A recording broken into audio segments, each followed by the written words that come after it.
3살이었던 제러드는 콜로라도 숲길을 교회 그룹과 함께 하이킹하던 중 사라졌습니다. 울음소리도 몸싸움의 흔적도 없이 그저 흔적도 없이 사라졌습니다. 그날 무슨 일이 있었는지 관련된 모든 사람들을 괴롭혔고 깊이 파고들수록 더욱 기이해집니다. 이것은 단순히 길을 잃은 사건이 아닙니다. 이것은 제러드 아디도의 이야기입니다. 제러드 아디도는 호기심 많은 눈과 장난기 넘치는 에너지로 어느 곳에서나 빛을 내던 3살 아이였습니다. 언제나 웃고 언제나 탐험했습니다. 그는 가족과 깊은 유대감을 가진 밝고 모험심 강한 아이였습니다. 아버지 앨런, 누나 조슬린과의 관계는 끈끈했습니다. 그들의 작은 가족은 조용하고 의미 있는 삶을 함께 했습니다. 앨런 아디데로는 혼자 아이들을 키우는 데 전념했습니다. 그는 평생 야외 활동을 좋아했고 청소년 멘토로 일하며 다른 사람들을 자연 기반 경험으로 이끌었습니다. 그의 신념은 그를 지역 단체인 기독교 싱글 네트워크에 가입하게 했습니다. 이 그룹은 제러드의 어머니 스테이시 매키시크와 헤어진 후 혼자 아이를 키우는 앨런과 같은 사람들에게 지원과 공동체를 제공했습니다. 이 그룹은 종종 앨런의 양육을 도왔고 그의 가족을 사교 행사 및 나들이에 포함시켰습니다. 이러한 관계를 통해 아디도 가족은 그룹 활동에 깊이 참여하게 되었습니다. 더 느리고 의도적인 삶의 방식을 추구하면서 앨런은 도시의 빠른 속도를 떠나 콜로라도 루스벨트 구규림 안에 자리한 푸드라 캐년으로 가족을 이사시켰습니다. 그곳에서 그와 그의 쌍둥이 형제 알렌은 작은 산악 리조트를 운영했습니다. 리조트는 험준한 풍경과 조용한 산책로로 둘러싸여 평화로운 삶의 리듬을 제공했습니다. 이 자연세계는 제러드와 조슬린에게 집이 되었습니다. 제러드는 그 환경에서 번성했습니다. 그는 두려움 없는 호기심을 가지고 있었고 언제나 길을 앞서 달려나가 동물 이름을 외치고 나무에서 새를 발견하기를 열망했습니다. 자연은 단순한 배경이 아니었습니다. 그것은 그의 놀이터였습니다. 그 경이로움으로 가득 찬 두려움 없는 정신은 앨런이 아들에게서 키우고 싶었던 모든 것이었습니다. 그러나 그 넓은 공간에서 제러드에게 기쁨을 가져다 준 것은 곧 그들의 이야기에서 고통스러운 부분이 될 것입니다. 1999년 10월의 상쾌한 날씨 속에서 기독교 싱글 네트워크의 작은 그룹이 아디도 가족의 산악 리조트 근처에 모였습니다. 이 시점에서 그 그룹은 단순한 친구 이상이었습니다. 그들은 이제 신앙의 유대감을 공유하고 야외에서 함께 시간을 보내는 것을 즐겼습니다. 시간이 지나면서 그들은 아디도 가족, 특히 제러드의 아버지인 앨런 아디도와 가까워졌습니다. 그 신뢰 때문에 앨런은 두 자녀인 제러드와 누나 조슬린이 인근 주립 양어장으로 예정된 나들이에 그룹과 함께 가도록 허락했습니다. 아이디어는 간단하고 명확했습니다. 아이들은 안전하고 감독된 여행을 통해 송어, 자연, 야외 활동에 대해 배울 수 있을 것입니다. 10월 2일 아침, 그룹은 아이들과 함께 흥분된 마음으로 그날의 모험을 기대하며 모였습니다. 모두는 가족과 아이들에게 완벽한 잘 알려진 지역 명소인 양어장까지 함께 걷는 평화로운 하루를 예상했습니다. 그러나 그들이 길을 가던 중 어른들은 갑자기 계획을 바꾸기로 결정했습니다. 앨런에게 알리거나 그의 승인을 구하지 않고 빅사우스 트레일을 따라 하이킹을 하기로 한 것입니다. 이 결정은 빅사우스 트레일이 일반적인 가족 산책로가 아니었기 때문에 많은 사람들을 놀라게 했습니다. 그것은 구불구불한 캐슐록 푸드라 강을 따라가는 아름다운 길로 숨막힐 듯한 경치와 조용한 아름다움으로 유명했습니다. 늦가을 햇살은 키 큰 소나무와 사시나무 사이로 스며들어 숲바닥에 황금빛을 드리웠습니다. 그러나 이 평온한 표면 아래 길은 기만적이고 어려웠습니다. 좁고 울퉁불퉁했으며 일부 구간에는 가파른 절벽이 있었고 울창한 황야가 등산객들을 둘러싸 고립감을 주었습니다. 휴대폰 수신이 거의 되지 않아 응급 상황 시 도움을 요청하기 어려웠습니다. 이러한 위험에도 불구하고 그룹은 아이들을 데리고 계속 나아갔습니다. 당시 3살이었던 제러드는 일행 중 가장 어렸습니다. 그의 작은 체구와 활기찬 에너지는 그룹 사이에서 두드러졌습니다. 어른들은 그를 가까이 두기 위해 특별한 주의를 기울이지 않았습니다. 아무도 그의 손을 잡거나 숲길을 따라 구불구불 걸어가는 그를 주의 깊게 지켜보지 않았습니다. 하이킹이 계속되면서 그룹은 흩어지기 시작했고 일부는 빠르게 움직였고 일부는 뒤처졌습. 어려워져 지프차가 속도를 늦출 수밖에 없었다. 능선을 넘자 잭슨의 눈이 가늘어졌다. 아래 땅을 훑었다. 금속성의 무언가가 그의 눈길을 끌었다. 먼지와 사막 덤불 아래 반쯤 숨어 있었다. 그의 심장이 뛰었다. 데릭, 그가 믿을 수 없다는 듯 속삭였다.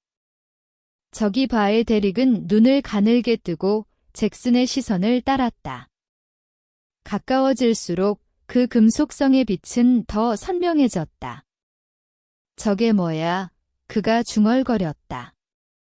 그의 목소리의 불확실성은 그의 뱃속에서 자라나는 불안감과 일치했다. 잭슨의 맥박이 빨라졌다. 그는 들을 필요가 없었다. 그것이 무엇인지 정확히 알고 있었다. 전복되어 협곡 바닥에 어색하게 박혀있는 트럭의 익숙한 형태는 의심할 여지가 없었다. 그의 어머니의 트럭이었다. 그들이 사라진 날 운전했던 트럭. 오래되었지만 틀림없는 쇠비 타호. 수년 동안 사막에 노출되어 더러워져서 파란색과 주황색 산 스티커가 거의 보이지 않았다. 그거 엄마 트럭이야. 잭슨은 목소리를 간신히 내뱉었다. 희망과 두려움이 뒤섞인 목소리였다. 그의 손은 약간 떨리며 핸들을 더 꽉 쥐었다. 지프차를 바위투성이 경사면을 따라 협곡으로 몰았다. 데릭은 말없이 서 있었다. 그의 시선은 트럭에 고정되어 있었다. 그들이 보고 있는 것의 무게가 가라앉기 시작했다. 트럭은 심하게 손상되어 있었다. 수년 동안 그곳에 앉아 숨겨지고 버려져 있었다. 타이어는 펑크났고 창문은 깨졌으며 먼지는 두꺼웠다. 마치 일부러 풍경 속에 스며들도록 내버려둔 것 같았다. 하지만 잭슨을 가장 불안하게 만든 것은 트럭의 위치였다. 단순한 사고가 아니었다. 그것은 뒤집혀서 협곡으로 밀어 넣어지고 땅과 덤불 아래에 숨겨졌다. 뭔가 잘못됐어. 데릭이 목소리를 낮추며 긴장한 채 말했다. 이 트럭. 마치 여기에 놓여진 것 같아 잭슨의 심장이 가슴에서 뛰었다. 장면을 눈으로 훑어보면서 이동되었어. 나는 확신해. 그가 대답했다. 그의 눈은 차량 주변을 훑었다. 그의 마음은 빠르게 돌아갔다. 이해하려고 노력 중이야. 처음 수색 때 여기에 없었어. 누군가 숨겼을 리가 없어. 하지만 왜? 데릭은 지프차에서 내렸다. 그의 부츠는 말라붙은 사막 바닥에 밟히면서 소리를 냈다. 그는 협곡 가장자리로 걸어가 트럭을 멀리서 살펴보려고 몸을 굽혔다. 그의 얼굴은 읽을 수 없었지만, 하지만 만약 이게 수년 동안 여기에 있었다면 왜 지금 여기에 남겨져 있는 거지? 잭슨은 중얼거리며 지프차에서 내렸다. 그의 시선은 트럭에 고정되어 있었다. 하지만 나는 답을 얻지 않고는 떠나지 않을 거야. 그는 조심스럽게 자네에 다가갔다. 그의 발걸음은 느리고 신중했다. 순간의 무게가 압도하면서 공기 중에 섬뜩한 침묵이 감돌았다. 이 발견은 승리이자 두려움을 유발하는 깨달음이었다. 이것은 사고가 아니었다. 이것은 시간 속에 잃어버린 차량이 아니었다. 그것은 증거였다. 훨씬 더 어둡고 그가 상상했던 것보다 훨씬 더 나쁜 것의 증거였다. 잭슨은 트럭에 다가가 웅크리고 앉았다. 차량 측면의 먼지를 털어냈다. 그의 손가락은 그가 너무나 생생하게 기억하는 익숙한 산 스티커에 스쳤다. 그것은 그의 등골에 오싹함을 안겨주었다. 그의 어머니는 항상 그 스티커를 사랑했다. 그것은 모험의 상징이었고 그와 릴리에게 보여주고 싶었던 장소들의 상징이었다. 그리고 지금 그 상징이 그들이 사라진 장소를 표시하고 있었다. 어디에 계신 거지? 잭슨이 목구멍에서 타오르는 질문을 속삭였다. 데릭은 몇 피트 떨어진 곳에 서서 주변 사막을 훑어보았다. 이건 말도 안 돼. 경찰에 신고해야 해. 안 돼.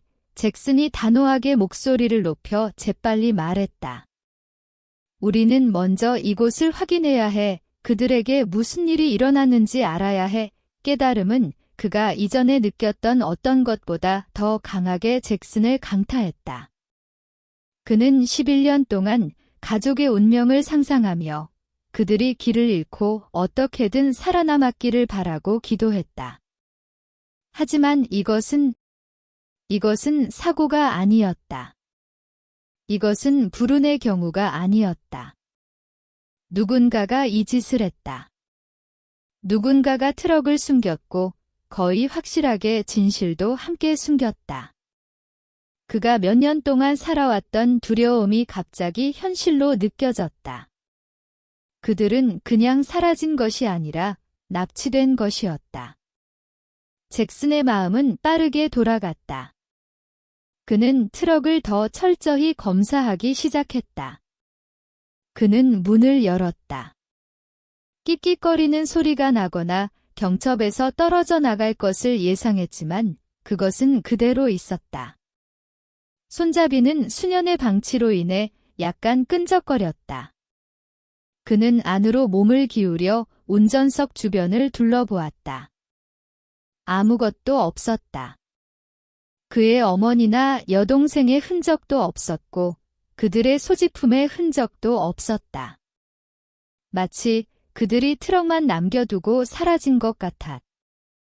그러다 재앙이 닥쳤습니다.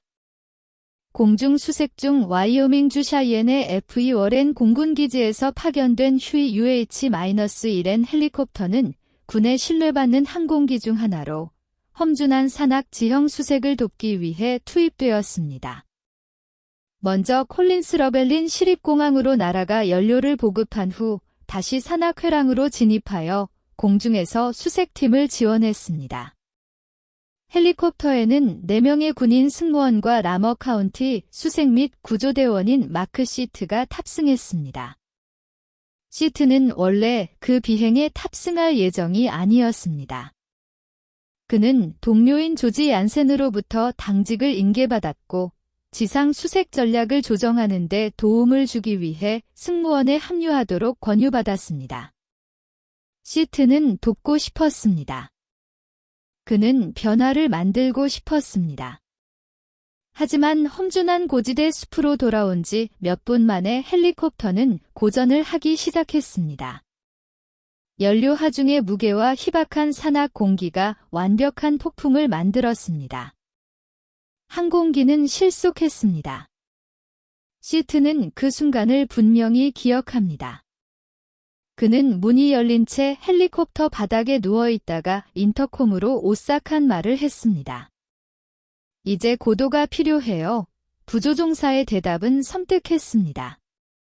알아요. 하지만 안 돼요. 우리가 들어가고 있어요. 그것은 시간이 느리게 흐르는 듯한 순간이었습니다. 당신은 더 이상 통제할 수 없다는 것을 깨닫고 뭔가 끔찍한 일이 일어나려고 한다는 것을 깨닫습니다. 회전 날개는 나무 꼭대기를 쳤고 날개는 산산조각 났습니다. 파편이 숲속으로 파편처럼 날아갔습니다. 시트가 문을 닫으려고 하자 잘려진 큰 나무가지가 열린 문을 뚫고 들어와 공군 의사의 얼굴에 부딪혀 안화골을 골절시켰습니다. 잠시 후 충돌이 일어났습니다. 헬리콥터는 숲에 부딪히며 산산조각 났습니다. 세 조각으로 부서졌습니다. 하지만 트윈 제트 엔진은 여전히 작동하며 연료가 계속 연소하면서 비명을 질렀습니다. 그 소음은 연료 탱크가 완전히 고갈될 때까지 몇 시간 동안 울려 퍼졌습니다. 군인 승무원들은 충격과 부상에도 불구하고 잔해에서 기어나왔습니다. 하지만 시트는 운이 좋지 않았습니다. 그는 튕겨나가 의식을 잃은 채 심각한 부상을 입었습니다. 다리에 13인치 깊이의 열상이 생겨 허벅지뼈가 보였습니다. 그는 심한 뇌진탕, 척추뼈 3군데 골절, 어깨뼈 골절을 입었습니다. 그는 나중에 제러드를 찾는데 도움을 주고 유용한 일을 하기 위해 그 비행기에 탔다고 말했습니다. 대신 그는 거의 목숨을 잃을 뻔했습니다. 근처의 수색 및 구조대원들은 사고 현장으로 달려갔습니다. 그들은 헬리콥터가 잔해로 뒤덮여 숲바닥에 흩어져 있는 것을 발견했습니다. 잔해에 도착한 그들은 창문을 부수고 시트를 꺼내 그의 목숨을 구했습니다. 하지만 감정적으로 시트는 망가져 있었습니다. 실종된 아이를 찾는 수색이 군사사고로 이어져 거의 더 많은 생명을 앗아갈 뻔했습니다. 그리고 이것은 시작에 불과했습니다. 지상에서도 상황은 좋지 않았습니다. 헬리콥터 추락사고로 관심이 집중되자 언론은 마치 두 번째 폭풍처럼 그 지역으로 몰려들었습니다.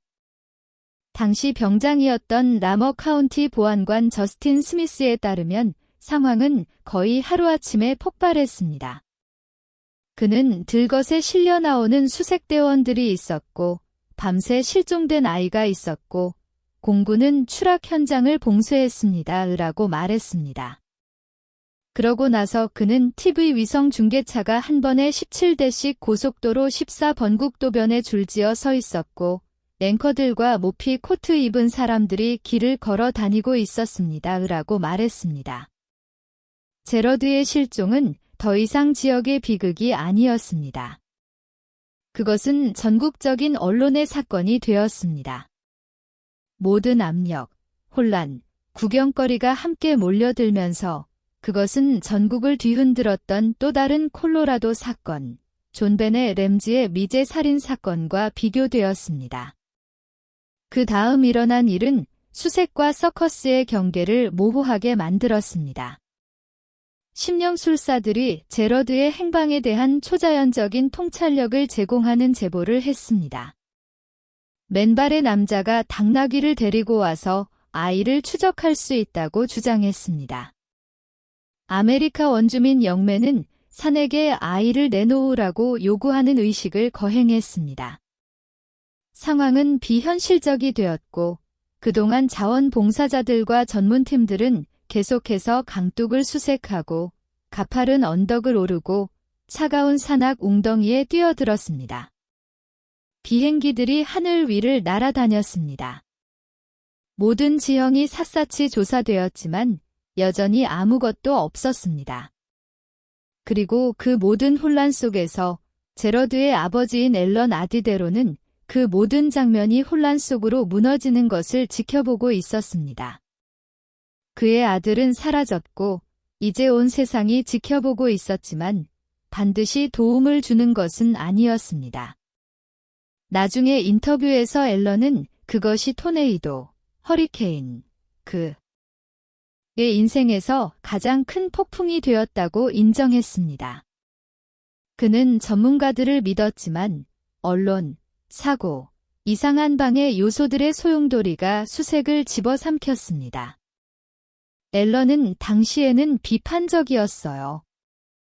생존 상황에 처했을 때는 할 수 있는 모든 것을 해야 하는데 때로는 그들이 할 수 있는 일이 훨씬 더 많았다고 생각했어요. 라고 말했습니다. 이 폭풍 속에서 앨런 아디데로는 대중의 극심한 감시를 받았습니다. 동정과 지지를 받는 대신 그는 무관심하거나 더 심하게는 가족에 대한 비난과 의심에 시달렸습니다. 낯선 사람들은 냉혹한 편지와 이메일을 보내 가족의 과실이나 더 나쁜 일을 비난했습니다. 일부는 영적인 원인이나 저주가 제러드의 실종으로 이어졌다고까지 주장했습니다. 다른 사람들은 지역 민속이나 종교적 수사를 동원하여 기괴한 이야기를 속삭였습니다. 좌절에도 불구하고 많은 사람들에게 희망은 살아남았습니다. 소용돌이치는 논란과 감정적 부담에 가려졌지만 제러드를 집으로 데려오려는 임무는 더 이상 한 소년을 찾는 것에 국한되지 않았습니다. 그것은 두려움, 의심, 인간적인 감정이 용서 없는 황해와 싸우는 복잡하고 얽힌 이야기가 되었습니다. 극심한 혼란스러운 초기 수색이 끝난 후 세상은 천천히 이전의 상태로 돌아가기 시작했습니다. 그러나 앨런 아디도는 포기할 수 없었습니다. 그에게 수색은 아직 끝나지 않았습니다. 그것은 평생의 임무가 되었습니다. 제러드가 사라진 날 이후로 매일 앨런은 그의 아들이 아직 어딘가에 있을 것이라는 희망을 붙잡고 끈질긴 결의로 앞으로 나아갔습니다. 그는 콜로라도를 넘어 먼 곳까지 모든 가능한 곳에 실종 전단지를 붙였습니다. 가게 유리창, 전봇대, 커뮤니티 센터, 심지어 주유소까지. 각 전단지에는 제러드의 웃는 얼굴과 어떤 정보라도 알려달라는 간청이 담겨 있었습니다. 그는 가능할 때마다 직접 전단지를 나눠주며 떨리는 목소리지만 굳은 마음으로 낯선 사람들에게 무언가 본 것이 있는지 물었습니다. 인터뷰도 이어졌습니다. 지역 뉴스 방송국은 그를 반복적으로 초대했고 때로는 전국 프로그램에서 이 사건을 집중 조명하기도 했습니다. 앨런은 제러드에 대한 사랑, 모른다는 고통, 그리고 포기하지 않겠다는 의지를 솔직하게 이야기했습니다. 이러한 순간들은 힘들었지만 이야기를 계속 살아있게 하고 퍼즐에 빠진 조각을 가지고 있을지도 모르는 누군가에게 다가갈 수 있는 필요한 방법이었습니다. 이면에서는 잠 못 이루는 밤들이 앨런을 지치게 했습니다. 그는 옛 보고서를 샅샅이 뒤지고 공개 기록을 조사하고 모든 단서를 추적하는 데 수많은 시간을 보냈습니다. 아무리 사소하거나 불가능해 보이는 단서라도 그는 법 집행기관, 자원봉사단체, 심지어 심령술사까지 통찰력이 있다고 주장하는 누구와도 연락을 유지했습니다. 모든 전화는 그의 희망을 부풀렸다가 곧 실망으로 바뀌었습니다. 하지만 몇 달이 몇 년으로 바뀌면서 단서는 희미해져 갔습니다. 믿을 만한 제보는 없었고 새로운 목격도 없었으며 물리적 증거도 없었습니다. 한때 활발했던 수색 노력은 가끔씩 확인하고 조용히 기도하는 정도로 줄어들었습니다. 알 수 없다는 고통은 일상생활의 표면 아래 끊임없이 스며드는 아픔으로 자리 잡았습니다. 언론의 관심은 사라졌습니다. 헤드라인은 더 이상 나오지 않았습니다. 새로운 이야기가 신문과 TV 화면에서 실종된 소년의 얼굴을 대체했습니다. 대중에게 이 사건은 거의 잊혀졌습니다. 시간 속에 묻혀버린 또 다른 미해결 미스터리일 뿐이었습니다. 하지만 조용한 그림자 속에서 무언가가 남아 있었습니다. 사라지기를 거부하는 말없는 존재. 앨런과 포기하지 않은 사람들에게 제러드의 실종은 닫힌 이야기가 아니라 답을 기다리는 열린 상처였습니다. 수년의 침묵 너머 어딘가에서 희망은 조용히 지속되었습니다. 2003년 사업가 롭 오스본과 가레스 와츠는 빅 사우스 트레일 근처 푸드라 캐년 지역에서 함께 하이킹을 하고 있었습니다.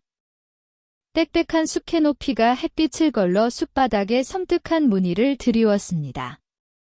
등산객들이 좁은 협곡 근처의 구비를 돌자 특이한 것이 눈에 띄었습니다. 갈색 낙엽과 이끼 사이에서 빛나는 색깔이었습니다. 조심스럽게 다가가 보니 바위 벼랑 가장자리 근처에 거의 부자연스럽게 놓인 옷가지 더미를 포함한 일부 인간 유골을 발견했습니다. 그곳에는 갈색 폴라플리스 스웨터, 파란색 바지, 그리고 제러드가 실종될 때 신고 있던 디즈니의 타잔 운동화가 놓여 있었습니다. 곧 법의학팀이 도착하여 유골을 신중하게 수거하고 현장을 최대한 정중하게 다루었습니다. 더 자세한 수색 결과 인간 어금니와 큰 조각으로 부서진 인간 두개골이 발견되었습니다. 당시 DNA 검사 결과 유골은 제러드의 것일 가능성이 86%였습니다. 더 현대적인 DNA 검사 결과 유골은 100% 제러드의 것으로 확인되었습니다. 앨런 아디대로는 유골을 매장하거나 화장하는 대신 제러드의 예침실을 그가 사라지기 전과 똑같이 보존하여 그곳에 제러드의 유골을 안치하고 가장 좋아하던 장난감과 물건들을 두었습니다. 앨런에 따르면 저는 평화를 찾았고 언젠가 제러드를 다시 만날 것을 알아요. 그를 보고 제러드, 무슨 일이 있었니? 라고 물으면 제러드는 저를 보고 아빠, 정말 중요한가요? 라고 말할 거예요. 2003년 제러드 아디도의 유골이 확인되면서 클로저를 가져다 주어야 했지만 대신 아무도 답할 수 없는 질문의 홍수를 불러일으켰습니다. 처음 수사관들은 흔한 설명, 즉 퓨마의 공격에 무게를 두었습니다. 그것은 표면적으로는 말이 되는 이론이었습니다. 콜로라도 황야에는 쿠거가 서식하며 어린아이들은 그러한 환경에서 비극적으로 취약합니다. 당국은 제러드가 너무 멀리 헤매다 이 강력한 포식자 중 하나에게 희생되었을 수 있다고 추측했습니다. 그러나 그 이론은 자세히 조사할수록 금방 허물어졌습니다. 야생 동물 전문가와 법의학 분석가들은 의심스러운 점을 제기하기 시작했습니다. 제러드의 옷 상태는 일반적인 동물 공격 패턴과 일치하지 않았습니다. 그의 스웨터, 바지, 운동화에는 발톱 자국이나 찢어진 흔적, 혈흔이 없었습니다. 쿠거가 공격했다면 예상될 수 있는 세부 사항이었습니다. 옷은 이상하게도 깨끗했고 심지어 어떤 경우에는 으스스하게도 잘 보존되어 있었습니다. 더욱 당황스러운 것은 유골이 흩어져 있지 않았다는 점입니다. 산사자는 보통 먹이를 외딴 곳으로 끌고 가서 뜯어 먹습니다. 뼈는 아마도 멀리 떨어진 곳에서 손상된 채로 발견되었을 것입니다. 그러나 제러드의 뼈는 그의 옷 근처에 비교적 집중된 지역에서 발견되었으며 포식의 징후는 전혀 없었습니다. 그 장면은 몸싸움이 있었다는 것을 암시하지 않았습니다. 그것은 정적을 암시했습니다. 그리고 바지 문제는 어떠했을까요? 왜 바지가 뒤집혀 있었을까요? 법의학 인류학자들은 그 세부 사항이 불길하다고 여겼습니다. 아이들이 혼란이나 두려움 속에서 옷을 벗는 경우는 있지만 흔한 일은 아닙니다. 그리고 지형과 제러드의 나이를 고려할 때 그가 바지를 벗는 것조차 상상하기 어렵고 그 과정에서 뒤집는 것은 더더욱 그렇습니다. 또 다른 섬뜩한 불일치는 발견 장소 자체였습니다. 옷가지와 뼈가 발견된 곳은 길에서 수백 피트 위, 거의 500피트 수직 고도의 가파른 바위 지형 위에 있었습니다. 숙련된 등산객에게도 험난한 오르막길이었습니다. 제러드는 3살이었고 몸무게는 겨우 50파운드였으며 운동화를 신고 있었습니다. 아무도 그가 어떻게 혼자 그 높이에 도달할 수 있었는지, 그리고 그곳에 도달할 때까지 아무도 보거나 듣지 못했는데 어떻게 살아남았는지 설명할 수 없었습니다. 그 지리적 퍼즐은 단순한 호기심 이상을 불러일으켰습니다. 그것은 의심을 불러일으켰습니다. 일부는 제러드가 그곳에 간 적이 있었는지, 적어도 나중에라도 갔는지 의심하기 시작했습니다. 누군가가 그의 유골을 옮겼을까요? 발견 장소가 원래 현장이 아니라 혼란을 일으키거나 오도하기 위해 신중하게 선택된 장소였을까요? 한때 가능성이 낮다고 여겨졌던 납치 이론이 다시 논의되었습니다. 아마도 제러드는 그날 납치되었고 알려지지 않은 이유로 그의 유골은 몇 년 후 반환되거나 그곳에 놓였을 것입니다. 추측이 어두워질수록 이론도 등장했습니다. 일부는 은폐, 묻히거나 간과된 주요 세부 사항에 대해 속삭였습니다. 다른 사람들은 인간적인 힘과 그렇지 않은 힘을 포함한 사악한 힘에 대해 추측했습니다. 황야 범죄 관련 음모론부터 초자연적 또는 의례적 설명까지 명확한 이야기가 없었기 때문에 대중과 언론이 그 공백을 채우려고 서둘렀습니다. 그러나 모든 이론에도 불구하고 어느 것도 깔끔하게 맞아떨어지지 않았습니다. 단일 설명으로는 모든 증거를 설명할 수 없었습니다. 깨끗한 옷, 집중된 유골, 불가능한 등반, 외상의 부족, 수년 동안의 침묵. 제러드 아디도에게 무슨 일이 일어났는지, 그것은 현대 황야 사건에서 가장 불안한 미스터리 중 하나로 남아 있습니다. 그가 사라졌기 때문만이 아니라 마침내 밝혀진 해답이 사라짐 자체보다 훨씬 더 이해할 수 없었기 때문입니다. 오늘날까지도 이 사건을 조사하는 사람들은 의견이 분분합니다. 전직 법 집행관, 야생동물 추적자, 심지어 가족들까지도 무슨 일이 일어났는지 계속 논쟁하고 있습니다. 한 은퇴한 수색 담당자는 분명히 말했습니다. 이 사건은 말이 안 되기 때문에 종결되지 않았습니다. 모든 이론이 어느 시점에서든 무너집니다. 그것이 문제입니다. 다른 사람은 퓨마 공격을 본 적이 있습니다. 이건 아니었지만 납치 사건도 처리해봤는데 이것도 전형적인 것은 아닙니다. 라고 말했습니다. 수십 년 동안 진실을 찾아 헤맨 아버지인 앨런 아디도에게는 그 어떤 이론도 최종적인 현실보다 중요하지 않습니다. 그의 아들은 사라졌고 유골이 발견되었음에도 불구하고 그날 콜로라도 황야에서 일어난 일의 진정한 이야기는 영원히 밝혀지지 않을 수도 있습니다. 처음부터 앨런의 임무는 분명했습니다. 그는 자신의 아들이 차가운 미제 사건 파일이나 희미한 사진으로 전락하는 것을 용납하지 않을 것입니다. 제러드는 중요했습니다. 그의 이야기는 중요했습니다. 그리고 앨런은 그가 없는 후에도 세상이 그를 기억하도록 할 것입니다. 하지만 앨런은 거기서 멈추지 않았습니다. 그는 자신의 고통을 목적의식으로 승화시켰습니다. 그는 제러드의 이야기를 처음부터 끝까지 자세히 기록한 책을 썼습니다. 무고한 하이킹이 비극으로 변한 순간부터 기나긴 밤의 수색, 그리고 해답을 찾기 위한 끝없는 싸움까지. 그는 책에서 일어난 일을 단순히 되풀이하는 것이 아니라 그의 아들의 실종을 둘러싼 실패, 결함, 그리고 풀리지 않은 질문들을 폭로했습니다. 그는 제러드뿐만 아니라 사라진 아이의 그림자 속에 남겨진 모든 부모를 위한 옹호자가 되었습니다.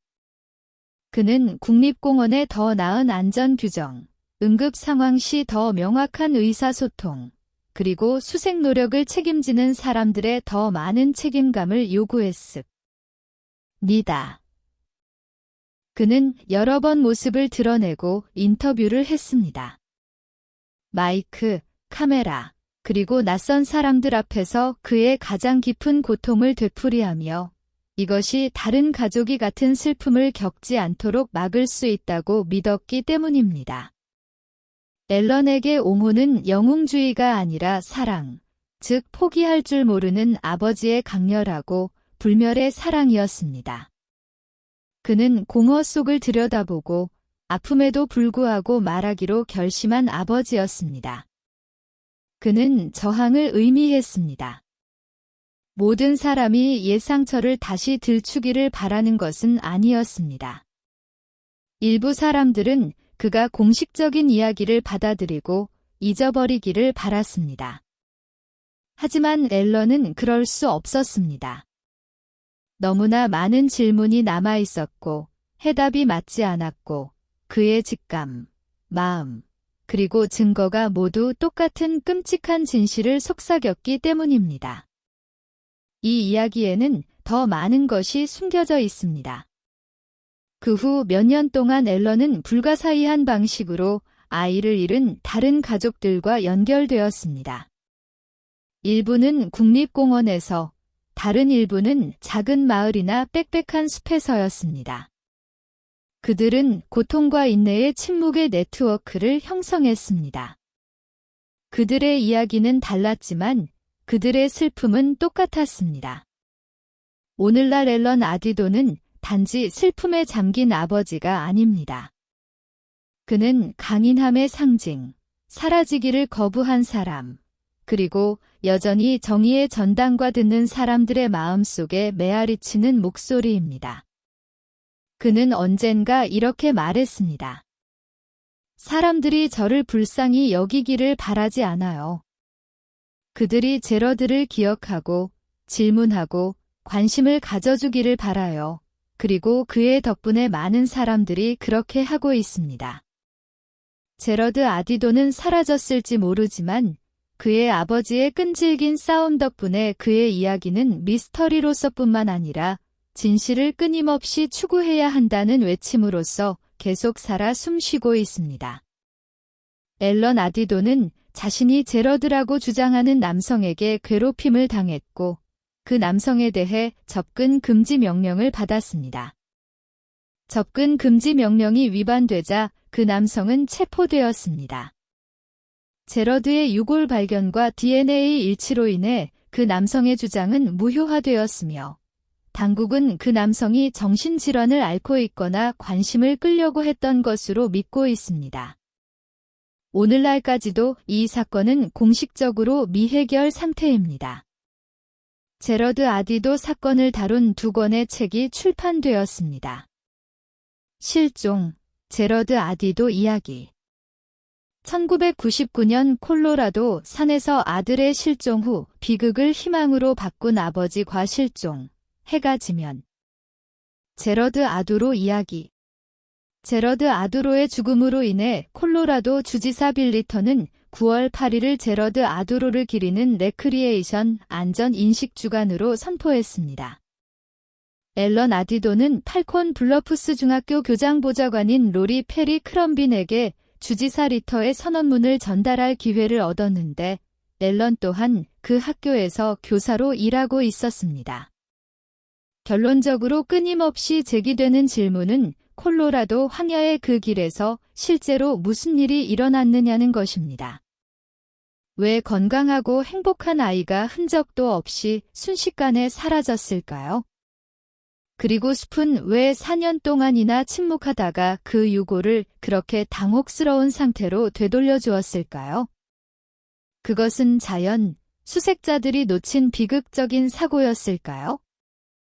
아니면 논리적인 설명을 벗어나는 더 어둡고 기이한 무언가였을까요?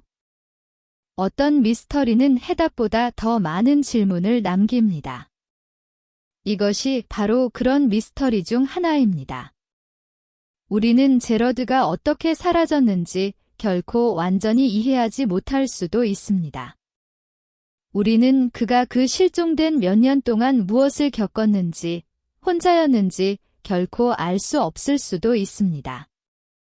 하지만 한 가지는 확실합니다. 어딘가에 있는 누군가가 우리가 아는 것보다 더 많은 것을 알고 있습니다.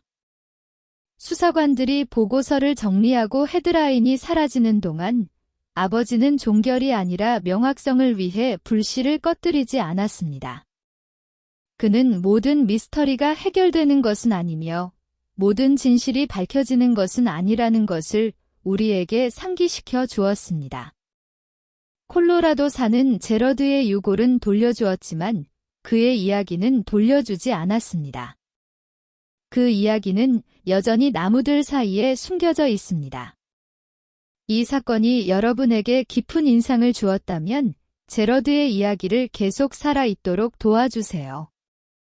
좋아요, 공유, 구독을 통해 답을 요구하는 더 많은 실화범죄 미스터리를 시청해주세요.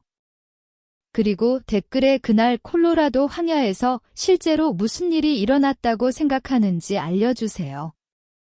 여러분의 목소리가 이 미결 사건에 새로운 빛을 비추는데 도움이 될 수도 있습니다.